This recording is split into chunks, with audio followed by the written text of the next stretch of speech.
કોઈની દીકરીનો આણું જાતું તું બાપુને સમાધિ દેવા જાતા હતા અને બધા બોલવા માંડ્યા કે ભાઈ દીકરી આજ તારા ધણીને મળવા જાસ ને મરેલો બાવો હમો મળ્યો. તેથી સંત મુળદાસ પાલખીની માલપાથી હેઠા ઉતરીને એટલું કીધું કે દીકરી તું તારા ધણીને મળવા જાસ ને હું મારા ધણીને મળવા જાતો તો પણ જા બાપ તું અટાણે તારા ધણીને મળવા જાઉં 3 મહિના પછી જાશ. આ સંત ગણા પર મારથી વાંકા શીતલ અંગ ઝલક ગુજાવે ઓરકી આપે અભના રંગ. આ સંત એવા અમારા ભાઈ રામદેવપીરના ઉપાસક ત્યારે આપણે રામદેવપીરનું 4 યુગની વાણીની મને ફરમાઈશ કરી હતી કે તમે 4 યુગની વાણી કરજો કે પ્રથમ રાજા પ્રહલાદ સીધ્યા કીધી સદ ધર્મની વાત રાણી રત્નાવલીએ રોપ્યો ને ધર્મ હેલો નિજાર ભાઈ ભલો ભાવનો મેળો. જો પેલું ઓલું ભજન શરૂ કર્યું હોય તો મહારાજ પ્રહલાદજીએ ભજન ચાલુ કર્યું હતું અને ભગત તો 4 જ્ઞાતિમાં બતાવ્યા. એક તો તમે રમ બેઠા મિસ્ત્રી જ્ઞાતિ જન્મજાત જેને ભગતનું વિરુદ્ધ મળેલું છે.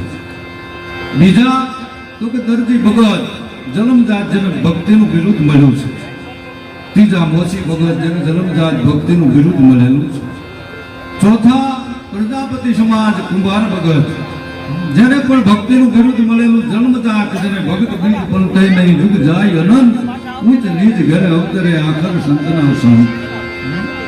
તો એવું 4 યુગની વાણીને મને ફરમાઈશ કરી છે એટલે એ 4 યુગની વાણી આપણે અહીં લેવાની છે.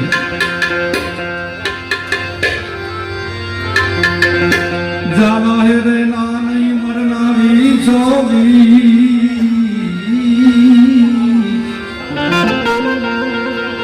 એ બધો દિન કી જિંદગી તમે મત ભૂલો જગદી.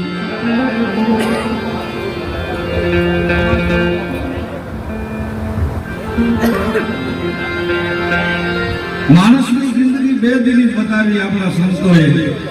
એક માણસનો જન્મ થાય એમાં છોકરાની સઠ્ઠી હોય તો 5 દી 5 પાડોશીને બોલાવે 5 હગાવાલાને બોલાવે.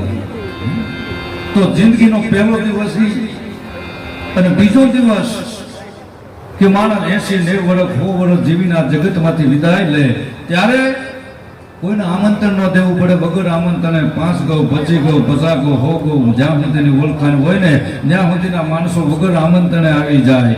આ સંતો કહે છે કે મોટા મોટો દિવસ મૃત્યુ. અને એટલે સંતોએ કીધું કે મરણ તિથિનો મહિમા મોટો દોઈલે ગળાના દર્શન દેજો ગુરુજી અમને શરણમાં લેજો. ત્યારે શું કહે છે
આજ સોના ને સિંહાસન